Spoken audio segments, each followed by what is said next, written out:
There are times within a person's life when they will curse the limitations of their own body. While it can perform many actions, there are moments it is simply not enough. Have you ever tried to swim underwater for long periods of time? Perhaps you've been beaten senseless by a hulking bully. It could be that you're late to your destination. Whatever the reason may be, I guarantee that you've wished you were stronger or faster, bigger or smaller. You may have wanted to change your appearance at will, or have the ability to perform any other superhuman ability.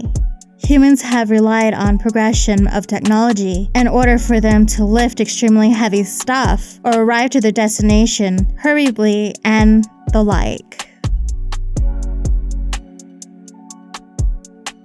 But what if I told you that you could gain these superhuman abilities for yourself? You probably wouldn't believe me. This seems reasonable.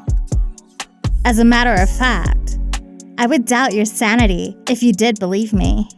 For those whose sanity has slipped, there is a way to be granted with what you wish.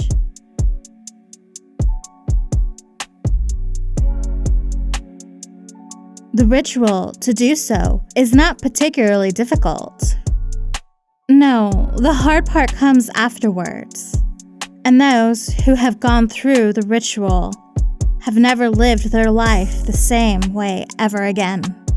The ritual begins with you locating an area in which you will be alone for miles. When you do find such a place, you must fall onto your knees and repeat clearly, "Let it be known that I have forsaken the path of holiness and call unto the King whose throne lies on the sea." Say this twice. If the King has heard you, he will summon himself before you. He will command you to stand and will then ask you for your wish. You can ask him for whatever human augmentation you would like, but you can only pick one. Additionally, make sure you can speak very clearly. The king will then inform you of the cost. The removal of a small fragment of your humanity every time the superhuman ability is used.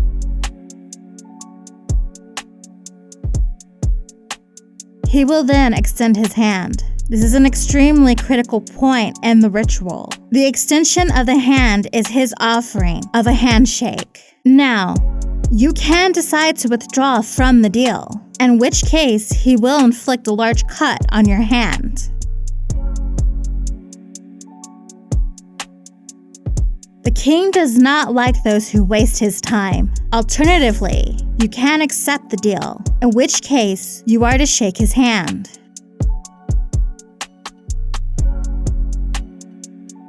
Choosing the latter option will instantly grant you whatever it is you wished for, and the king will go back to his throne. This is the end of the ritual.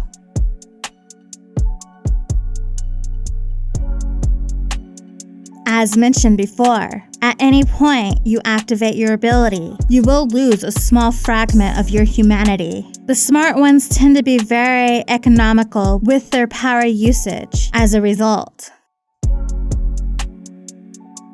Or at least they start out that way. At some point, anybody who has an ability that surpasses that of other humans tend to end up abusing it.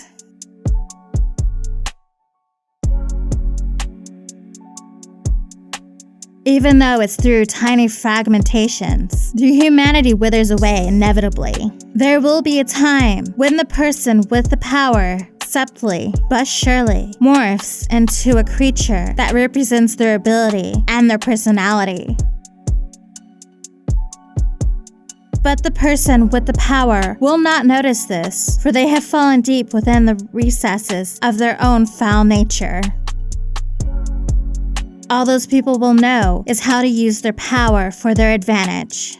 Before long, they will have completely mutated into a subhuman beast with no knowledge of who they are and where they come from.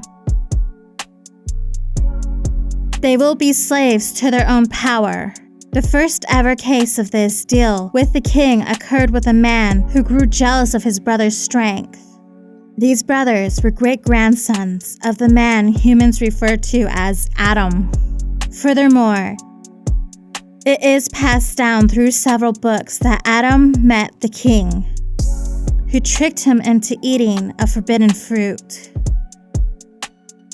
To this day, the king continues to make deals with humans who seek power greater than they can handle, and they continue to transform into unknowledgeable creatures. You've probably seen one of them before.